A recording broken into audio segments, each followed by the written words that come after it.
I'm here today, and soon on the floor, my good friend, Senator Roy Blunt of Missouri, will be here as well to talk about an issue that we both care very, very passionately about. In fact, on October 31, 2013, which is, I guess, it's amazing how time flies, Mr. President, but in 2013, Senator Blunt and I stood here on the Senate floor together to mark a very important anniversary. It was 50 years to the day after President Kennedy signed into law the Community Mental Health Act, 50 years to the day. And tragically, it was the last piece of legislation he ever signed. And it was one of the most important. The Community Mental Health Act was groundbreaking. Its goal to provide full funding for comprehensive mental health services in the community. How important. Unfortunately, that has yet to fully happen. Instead, behavioral health is funded primarily through grants that start and then the grants stop. You'd never say to someone who was having a heart attack, "We'd love to help you, but we're so sorry the grant ran out. Can you come back in 6 months?" And yet that's what we say to people with mental illness or a substance use disorder every day, multiple times a day. That's what people hear. These people who need help aren't abstractions. There are moms and dads and brothers and sisters and sons and daughters and friends, and in fact, us. I'm so grateful to members who've shared their own mental health stories. That includes my friend, Senator Tina Smith, who bravely shared her own struggle with depression that so many of us have had throughout our lives. We know that with the right support, people who live with some kind of a mental health challenge can thrive. They do. I've often told the story of growing up in Clare, Michigan, a little rural town where my dad had struggles and was misdiagnosed for years, finally correctly diagnosed as being bipolar and getting the support and help with medication he needed, and he was able to thrive after that. And that's what I want to have for every person in Michigan, every family in Michigan, every family across the country. Unfortunately, far too many people still struggle to get the support that they need. We've certainly seen that during the COVID-19 pandemic, and it's gotten much worse, unfortunately, with everything everybody has had to go through. One CDC report found that last June, twice as many people as usual said they were experiencing symptoms of anxiety and depression. Not surprising. And 11% of Americans had reported having serious thoughts of suicide in the past 30 days. And tragically, 200 Americans are dying every day due to opioid overdoses, according to the CDC, and that's up 34% since the pandemic started, 34%. Clearly, we need to do more to get people the mental health care and the substance abuse treatment that they need and that they deserve. The good news is we're well on our way to ensuring that health care above the neck will be treated like health care below the neck. And this is an effort that Senator Blunt and I have now been working on since that day we came to the floor in 2013. We are well on the way to finally seeing President Kennedy's vision become a reality. Not long ago, Senator Blunt and I, as I mentioned before, after that floor speech, introduced something called the Excellence in Mental Health Act, which was signed into law in 2014. It created certified community behavioral health clinics, which are funded just like federally qualified health centers. You have high standards, the clinic meets the standards, and then they get fully funded through the healthcare system. It requires these clinics to provide a comprehensive set of services to everyone who walks through the door, including 24/7, 365 days a year crisis services, outpatient mental health and substance abuse treatment, and immediate screenings, risk assessments, and diagnosis. And just as important, it requires care coordination, including partnerships with emergency rooms and law enforcement and veterans organizations. 10 states, including Missouri and Michigan, have been selected for full participation in the program. And startup grants have been extended now to a number of clinics across the country, 40 states plus the District of Columbia, 300 community clinics being funded to get things started so far, and we have more coming because of the American Rescue Plan. These clinics are already making a huge difference, and we just had a hearing in the Finance Committee this week from those speaking strongly about this model, this being the model for care in the community. Just as community health centers are the model of care for physical health care, certified community behavioral health clinics are now the model for mental health and addiction services. More than half of these clinics provide same-day services. Now that may not seem like much, but the truth of the matter is, and this has been true for years in Michigan because of lack of funding, they only are able to help people with the most severe problems. So if you want to walk in and connect with somebody and express a concern, you're probably not going to get any services, certainly not that day, under the old system. Now, more than half of these clinics provide same-day services. Nearly all of them offer treatment within a week. And think about someone with a substance abuse issue, as well as a mental illness. Time is everything. And if someone is reaching out for help, they need to get that help right away.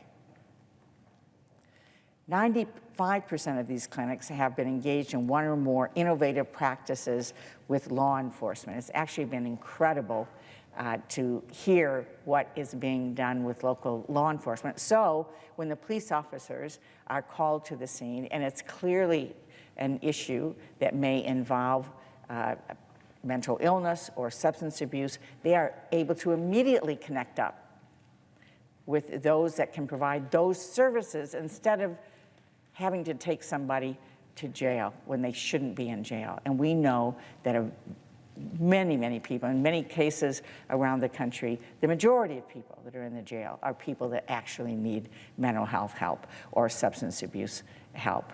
And so there's wonderful collaboration now through these clinics going on. Statistics from the Department of Health and Human Services show that people who have received services at clinics, it's amazing numbers. I'll just mention three. 63% fewer emergency room visits. I've heard from so many police officers talking about they are called to the scene, they take someone into custody who really just needs help, and then they go to the emergency room or other services, and the officer then sits there all day or longer with them or family members, waiting, because there's not the services that they need. So with the certified behavioral health centers, we have 63% fewer visits to emergency rooms for people who have a substance abuse problem or mental illness. 60% less time in jail. We are debating a lot these days about the role of law enforcement and more calls, as we definitely need to have support services in the community. Through the work of certified community behavioral health clinics in the communities where they exist, there's been a 60% reduction in folks going to jail. Instead, they're getting the help they need. And we've seen almost a 41% decrease in homelessness.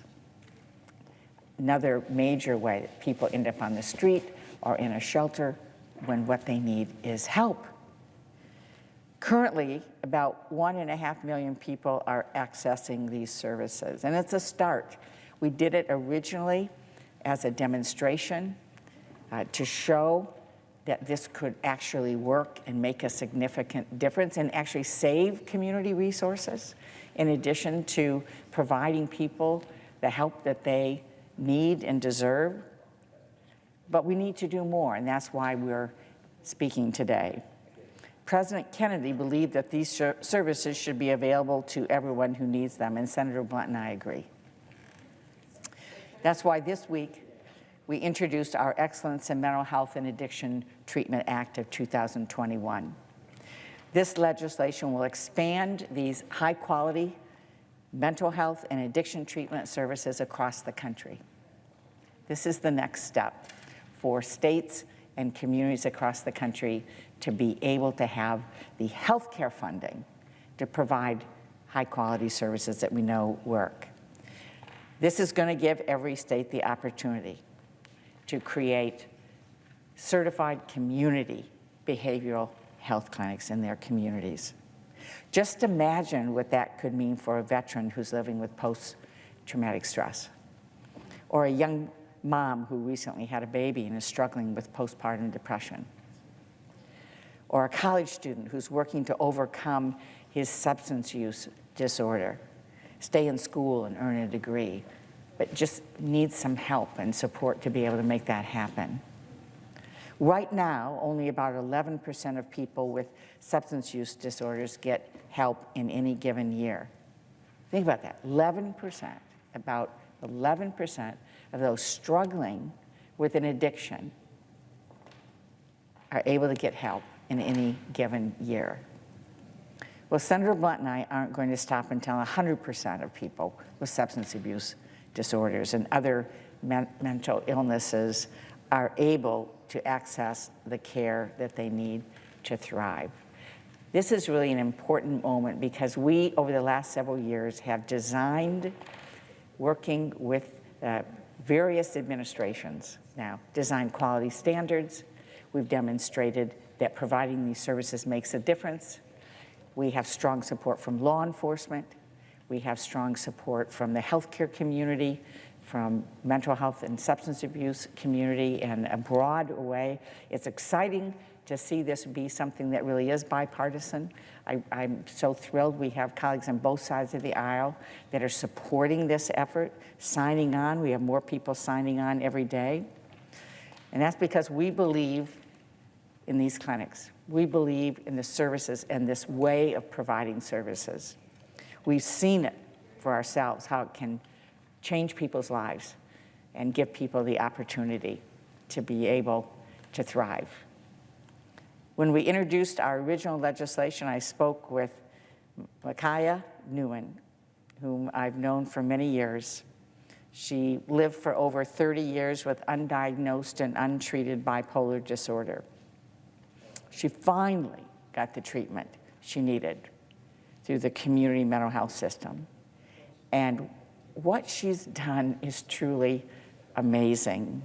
We had Micaiah come and speak as a witness for our health care subcommittee hearing in finance that Senator Daines and I did a few weeks ago, and she was amazing.